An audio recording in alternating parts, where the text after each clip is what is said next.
In a sports club just north of Moscow, these 70 men and women are learning basic military skills. Spurred on by the conflict in neighbouring Ukraine, they've signed up to take free classes, provided by Ilya Shadrikov. He's a former captain in the FSB's Elite Special Forces Directorate A, one of Russia's most elite special forces units deployed in conflict zones such as Chechnya. You know, we're not playing with toys here. By no means. We consider it counter-strike. There is just one reason. When the dark storm clouds gather over Russia, the Russian people unite.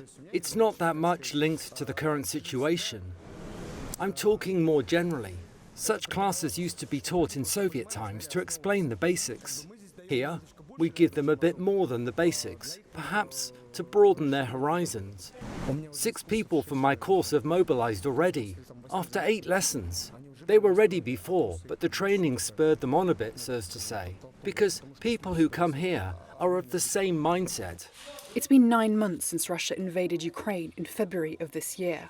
The Kremlin describes the war as a special military operation to root out neo-Nazis. The West has condemned it as a post-imperial land grab.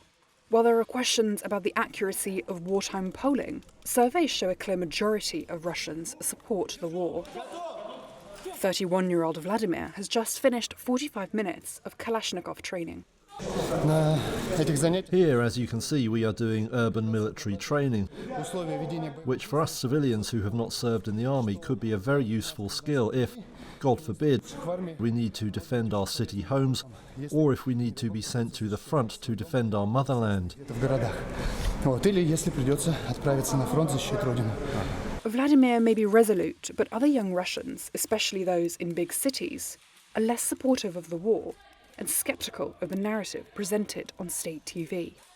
Tens, if not hundreds of thousands of military-aged men have fled the country to avoid being called up.